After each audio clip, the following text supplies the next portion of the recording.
Bahujan Samaj party की सरकार बनते ही बिहार में गुंडागर्दी खत्म होने वाली है।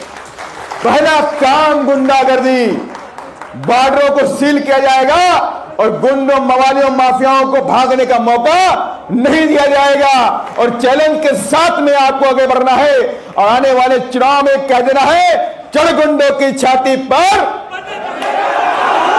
जब तक ये जज्बा आपके अंदर नहीं पैदा होगा, ये ताकत आपके अंदर नहीं पैदा होगी, तब लेकिन नीली क्रांति बिहार में नहीं आने वाली। और इस बार लड़ाई आर पार की हमारी होने वाली, इस बार जंग सत्ता की हमारी आर पार की होने वाली है। और इस बार ये दुश्मन समझ चुका है, विरोधी समझ चुके हैं कि बीएसपी को कमजोर रखना इस बार भारी पड़ने वाला है। लेकिन इसके लिए आप सब लोगों को एकता बनाए रखनी पड़ेगी, एक साथ रहना पड़ेगा।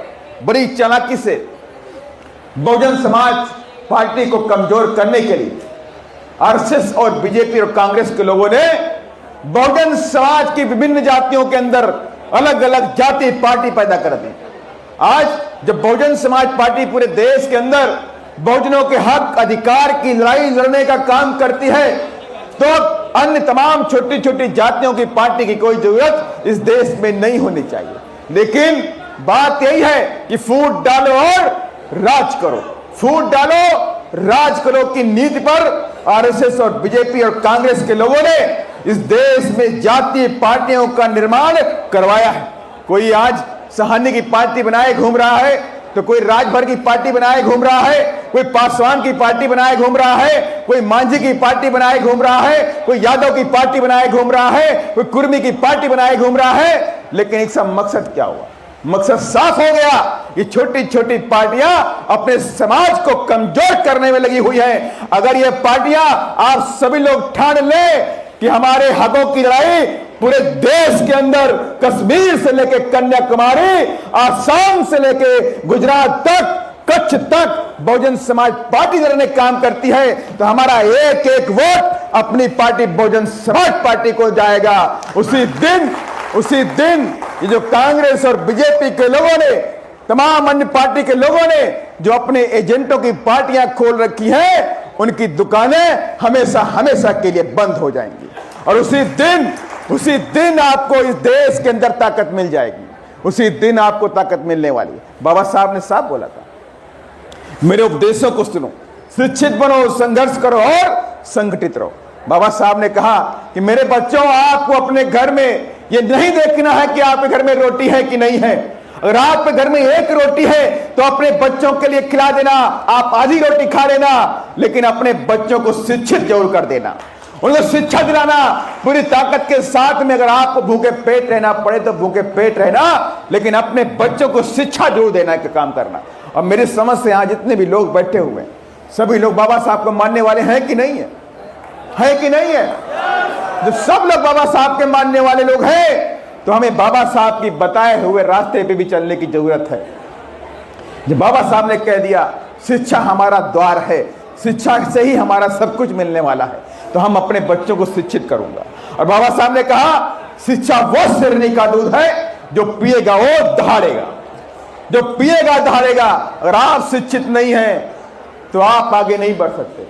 आप शिक्षित नहीं है तो आपका बच्चा अधिकारी नहीं बन सकता। आप शिक्षित नहीं है तो आपका बच्चा डॉक्टर और इंजीनियर नहीं बन सकता। आप शिक्षित नहीं है तो आपका बेटा अच्छा नेता भी नहीं बन सकता, वो नेता भी नहीं बन सकता। क्योंकि अगर नेता बन भी जाएगा, आप उसे एमएलए और एमपी बना भी दोगे, तो पार्लियामेंट में जाके क्या बोलेगा? तुम्हारे बच्चों के साथ में यहां बलात्कार होता है, तुम्हारी बच्चियों के साथ बलात्कार होता है, गला घोट के हत्या कर दी जाती है, 36 चाकू मारे जाते हैं। पारू के अंदर, मुजफ्फरनगर में पारू में जो हम लोग गए, उस बच्ची की हत्या कर दी गई और 36 वार किए गए उसके ऊपर। ऐसे एक घटना नहीं है बिहार के अंदर। मधुबनी हो, सिवान हो, बक्सर हो, औरंगाबाद हो, कहीं भी जाइए आप, यहां पे लेकिन हर जगह अत्याचार और जुल्म और जाति मेरे समाज पे हो रहा है। और अब पिछड़े समाज के बच्चों के साथ में भी हो रहा है। पहले लगता था कि सिर्फ दलित बच्चियों के साथ हो रहा, पासवानों के साथ में हो रहा, रविदासियों के साथ में हो रहा, लेकिन अब तो पिछड़े समाज के लोग भी अछूते नहीं रह गए। अभी अभी हाल में कुशवाहा समाज की बच्ची के साथ में जो हुआ पूरा बिहार जानता है। और हम आह्वान करते हैं इस नीले झंडे के तहत मैं बहुजन समाज के तमाम कौम के लोगों को, बहुजन समाज के लोगों को आह्वान करता है, आप एक बार नीला झंडा हाथी निशान हाथ में थाम लीजिए। किसी की हिम्मत नहीं है कि हमारी बहू बेटियों की तरफ बात उठा करके देख भी ले सके। और यही बात माननीय कांशीराम साहब ने कहा था, जब आप राजा बन जाओगे तो राजा की बच्चियों के साथ में बलात्कार नहीं होता, राजा की बच्चियों को कोई आंख से नहीं देखता।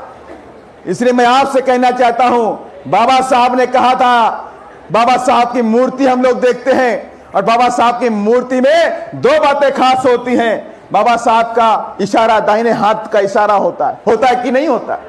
बाबा साहब का दाहिने हाथ का इशारा होता है और बाएं हाथ में संविधान होता है कि नहीं होता है? बाबा साहब ने कहा कि मेरे बच्चों, आपको संविधान की रक्षा करनी है।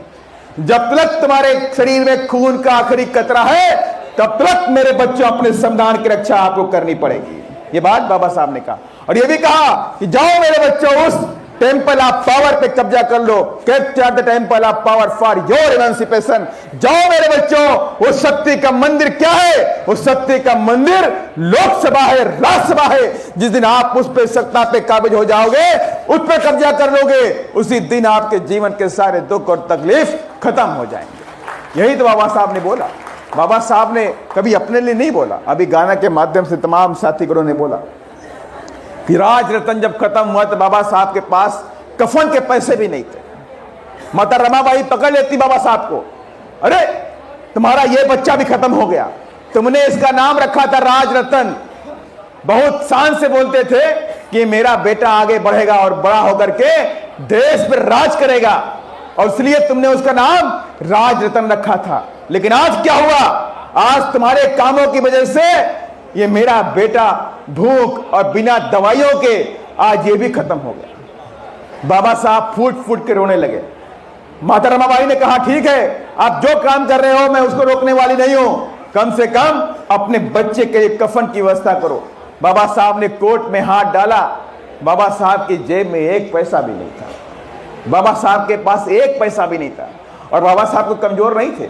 अरे बाबा साहब ने दुनिया के तमाम यूनिवर्सिटीज के अंदर डिग्रियां हासिल की थी, पढ़ाई हासिल की थी, और इतना पढ़े आज तक इस देश में बाबा साहब के बराबर कोई पढ़ नहीं पाया। आज तक कोई नहीं पढ़ पाया जितना वो पढ़ के आगे बढ़े।